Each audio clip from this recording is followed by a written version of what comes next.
Imagine this. Your father bought a house in his early 30s. He had one job, one income, no side hustles, no crypto, no personal branding on Instagram. Now look at today.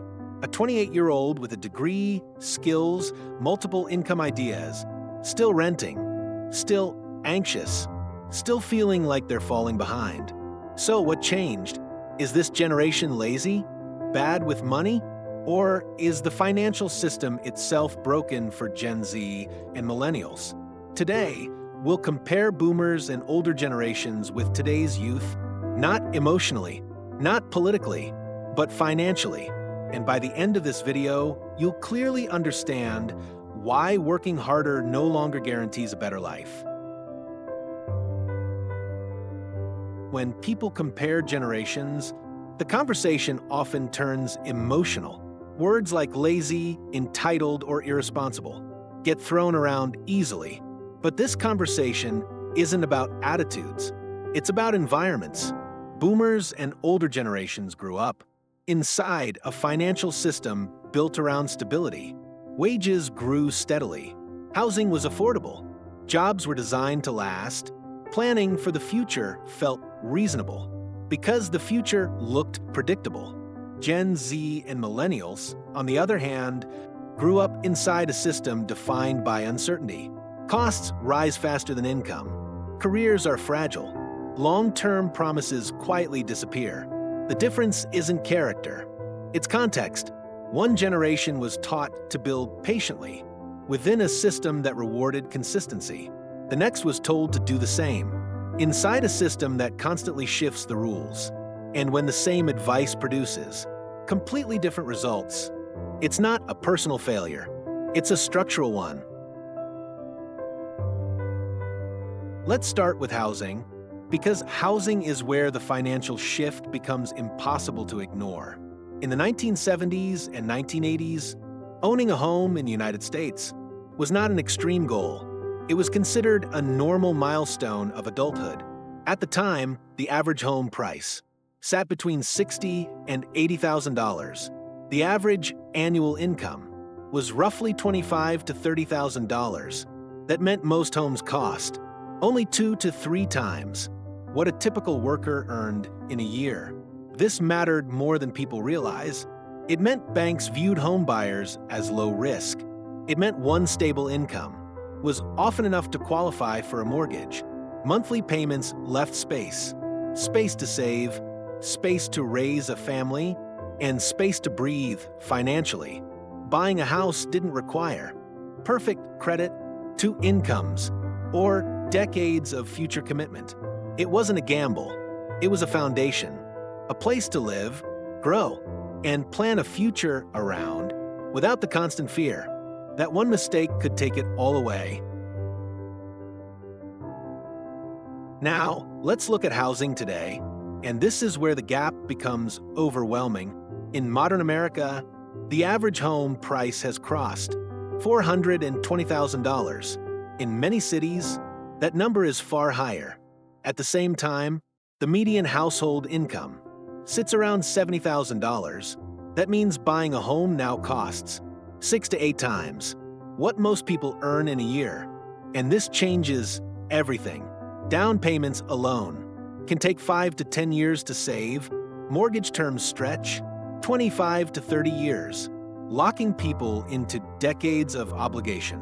Rising interest rates quietly inflate monthly payments, turning homes into constant sources of stress. For many young adults, buying a home isn't delayed by choice, it's delayed by math. Even dual-income households struggle to qualify without sacrificing savings, flexibility, or peace of mind. Housing has shifted from stability to strain, from a place to live to a lifelong financial commitment that follows you everywhere, often before your career has even had time to stabilize. If you're enjoying this video so far, don't forget to like it and subscribe to the channel. It really helps the channel grow and lets me bring you more content like this. For boomers and older generations, a job was more than a paycheck. It was stability. It was predictability. It was identity. Most people joined one company and expected to stay there for decades. Loyalty worked both ways.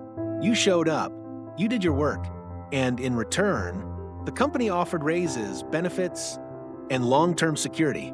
Layoffs were rare. Career paths were clear.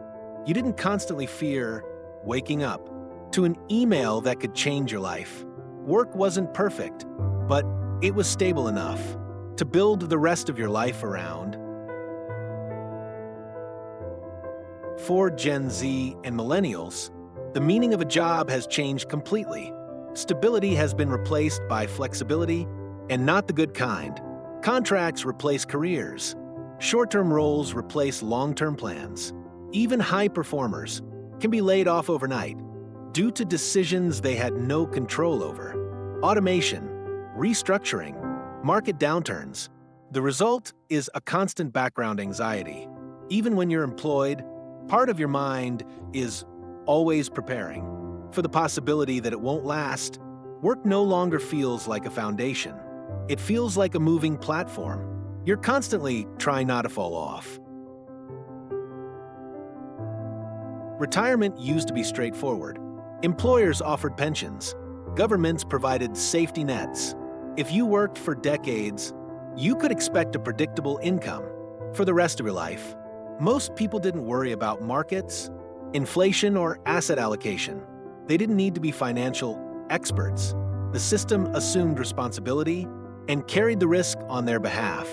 Retirement wasn't about optimization. It was about rest. Today, retirement feels completely different. Pensions have disappeared. Responsibility has shifted entirely onto the individual. You're expected to understand investing, manage risk, beat inflation, and avoid costly mistakes, all while working full-time. One market crash, one medical emergency, one long recession, and decades of careful saving can be wiped out. Retirement planning is no longer about security. It's about hoping you don't run out of money before you run out of life. Older generations compared themselves with a small, visible circle of people, neighbors, co-workers, family members.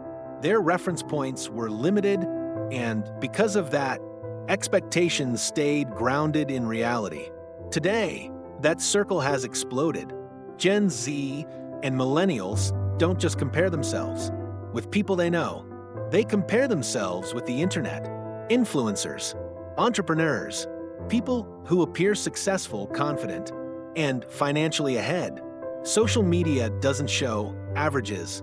It shows highlights, carefully selected moments, edited images, and success stories stripped of context. Debt is hidden. Stress is invisible. Failure is quietly deleted. And the human brain isn't designed to process this constant comparison. Every scroll resets the benchmark for what normal looks like. A luxury apartment becomes the baseline. A foreign vacation becomes expected. A six-figure lifestyle begins to feel late. This pressure doesn't stay online. It spills into real life. People spend more than they earn to keep up with an image. They delay saving to avoid feeling behind.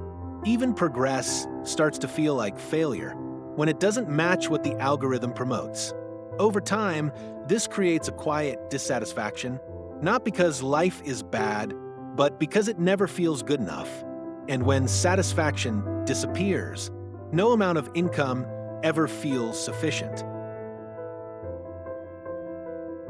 Put everything together: expensive housing, unstable jobs, retirement pushed entirely onto your shoulders, and constant comparison every single day.